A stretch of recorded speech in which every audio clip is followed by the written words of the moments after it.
Hello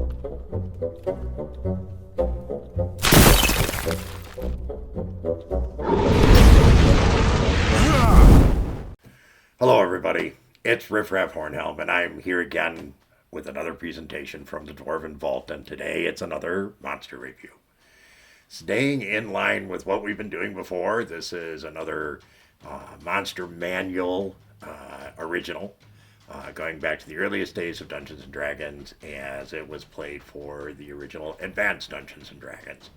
And in our lexicon of monsters, today we've chosen the Troglodyte. Now, yeah, that's probably not what you're thinking of when you see a troglodyte, at least based on popular literature, movies, comic books, that stuff that you humans think they look like cavemen or something. But that's not really the case if you're a D&Der. So this is a troglodyte, the original troglodyte, kind of reptilian.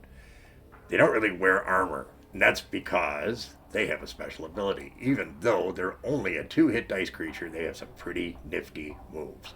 One of them is they can disguise themselves like a chameleon to blend in with their surroundings. Now that's pretty nice. Now, not only can they do that, but their ability to surprise is 1 to 4 on a 6-sided die. Pretty neat, huh? Nice extra punch, but that's not all. As the saying goes, that's not all. They also have the ability to secrete this slimy, oily substance on the outside of their bodies that is so revolting, so nauseous, so in smell that it can actually cause the character to lose a point of strength. Now, even better than that, once again, wait, there's more. That's cumulative over 1 to 6 rounds.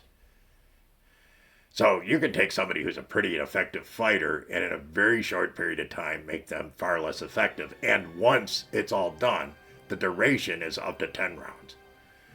That's a pretty long time to put some people at a disadvantage so that they can be pummeled and probably eaten later.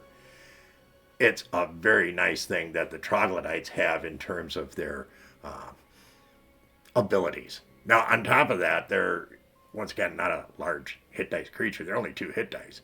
They have pretty low armor class, so they're not that hard to kill. I mean, only 2 hit dice is not going to take you that long in any case. And you have, they have the option of either fighting with their claws and their teeth, so they actually get 3 attacks, or by weapon type. Now, they use crude, a stone axe or a stone morning star, something like that, because they're not that intelligent, once again. So that's something that when they do use weapons, they have less attacks, but they may get a little bit more out of it. I think it's only 1 to 3 on their claw attacks, and only slightly more, like maybe 2 to 5 on their bite or something like that.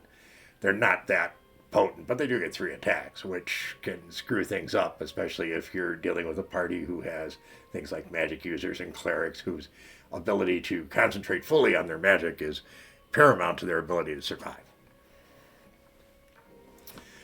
So really, with those extra additional features, they're actually a fairly potent creature. Much more so than it appears when you think of them as a 2-hit dice creature. But they are, so to speak, a one-trick pony. Once these have been exposed, you know where the weaknesses are. You can stand off at a distance, for example, and fill them full of arrows, or you can adjust fairly quickly. So on an initial first-time meet with troglodytes, if you don't know what you're up against, it can go pretty badly.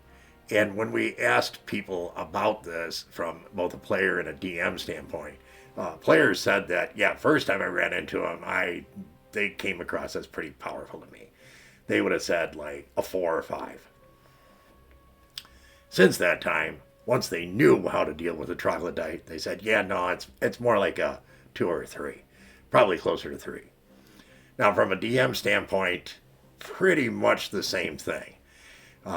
Once your players know what they're up against, you know that it's a relatively small stumbling block that you're putting in their path as they traverse their dungeon. That's okay. If they don't know them, oh boy, they can really be in a world of hurt. They can do an awful lot of damage very quickly, especially with this whole strength draining thing before the party figures out that, oh, I got to get away from here so that they're not able to do that and pick them off at a distance. So a troglodyte is a little bit of a funny character because of the fact that though they are low level, they have some interesting quirks that make them really challenging, especially, as we've been talking about, for low level, entry level type parties coming into a dungeon.